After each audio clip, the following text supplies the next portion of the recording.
Hi, welcome to this episode. We're having a look back 12 months of work to be exact.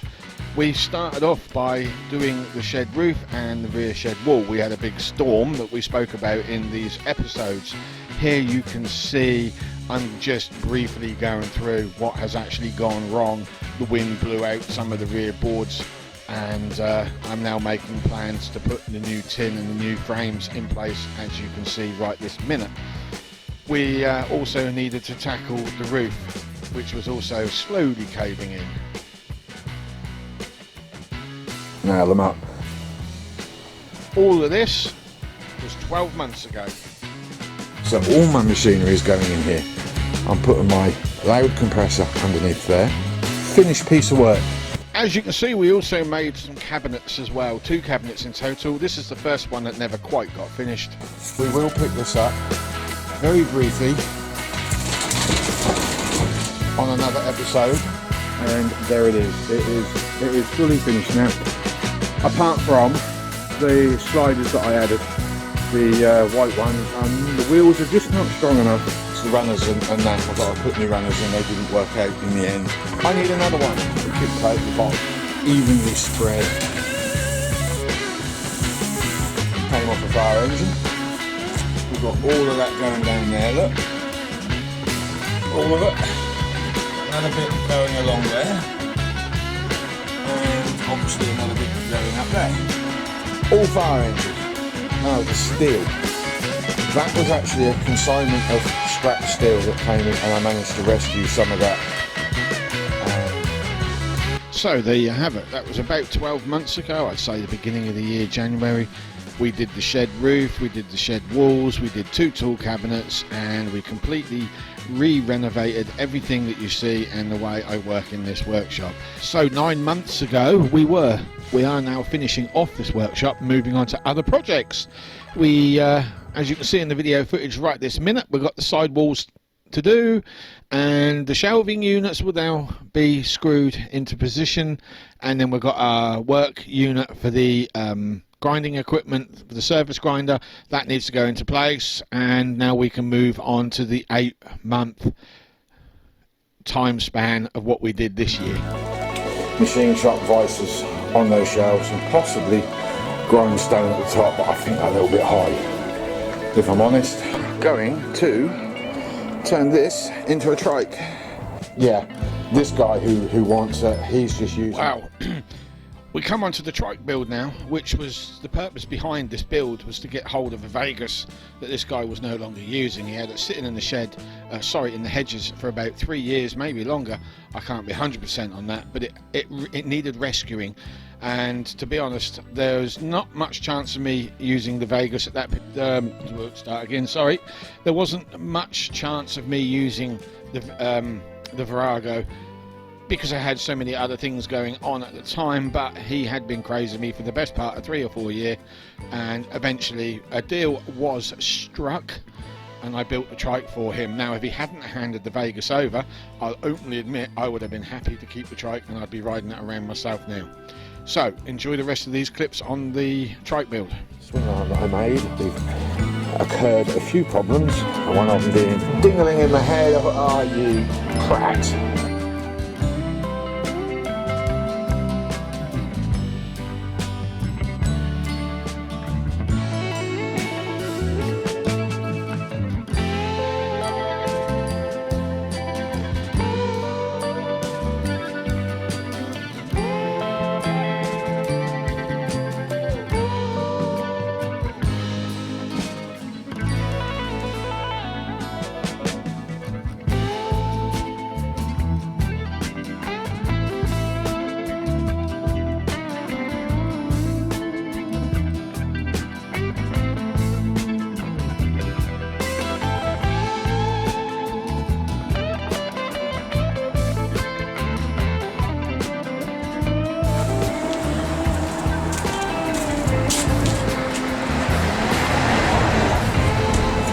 Cut it to lengthen it. Right, as you saw the trike being built, we have now moved on a few months more and we are sorting out the side locker for the battery trays. The original locker wasn't working out as well, so we had to rectify that battery tray. And then a couple of months after that, we then went on to do the rat rod. Now on this image you can see that the door has been chopped and we are about to flatten it out and get rid of those door bubbles, blisters, bulges, whichever you identify them to. And we will then start work on the bonnet. Got it back, but I think really that one needs to be there because I clamped them down right where that blasted dent is. Let me just rectify that. But it does give you a good idea of where it's heading. The fiberglass been peeled off. Then we'll drill and then we'll start riveting and then we've got to do the whole process again on the other side. Guys, this is not bloody well going to plan. Making up stainless steel pins, that's a bust. My lathe isn't good enough for that job and my cutting tools are rubbish. So I'll have to buy some 8mm rod. Moving on. Okay, they're in. Disastrously, but they're in. But it shuts and it opens. That's more than it did before. And there's the piece of tin I put in. So, yeah. Where did that get behind there? I don't remember putting that in. There you go. Is that? Moving on. Unfortunately, the louvers didn't come out so well. The teardrop, that's terrible. That looked like a bleeding Easter egg. But it does match the other side. So what we've got left to do, well, I've got 2 holes there, random holes I've got to fill up, so I'm just going to put some rivets in them. And really just go from there, and a good wire brushing back. Unfortunately, I ran out of cardboard, and when I was trying to make that panel up to fit that space, it didn't go so well. It is a rat rod, I suppose.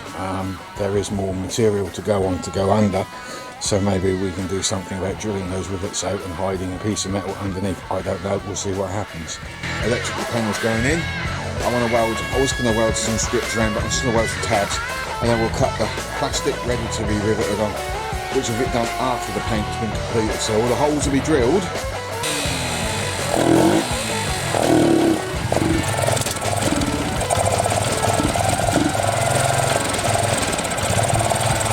I think the parcels got lost in a post somewhere because the guy sent them both off at the same time.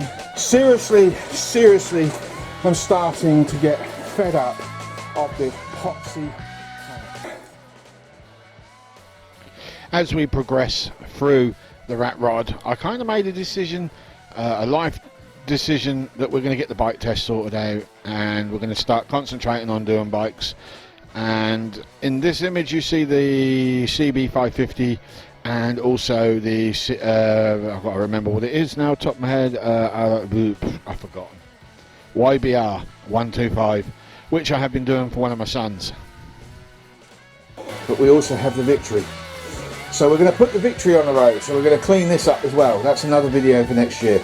We're going to put the original pipes back on that the manufacturers came, and we're going to clean up all the rusty powder coat, probably respray the tank. We're definitely going to respray the rear mudguard because that had a collision at some point. And we're going to go give it a good service, and we're going to put that in for an MOT. We've got. So there you go, guys. That's 2022. I am scrolling through all the videos that I have put up so far to date. A total of 6 years. I've been doing this for 6 whole years. 444 subscribers. I am still quite a few subscribers away from the big 1,000 that I need, and I'm probably shy of about 3,000-4,000 watch hours. To get those watch hours, I need to have videos that have got 200k, that kind of numbers and figures. I haven't got that as yet, but no fear, we are not going to stop yet. 2023 I am hoping will be a better year, all in about 8 minutes. Now statistics don't look so great from the news reporters, but hey ho, who listens to the news these days anyway? Projects to come. we've got the Vegas to put on the road, we've got the rat rod to finish off, but what we are going to be doing first thing in the new year is the truck itself. We're going to start getting all the running gear sorted out underneath the front. So I hope this video has met your expectations. If you're new, please subscribe. I need all the help I can get. And I hope you enjoyed what I have already done this year. More to come next year, and I hope you have a happy Christmas and a happy New Year.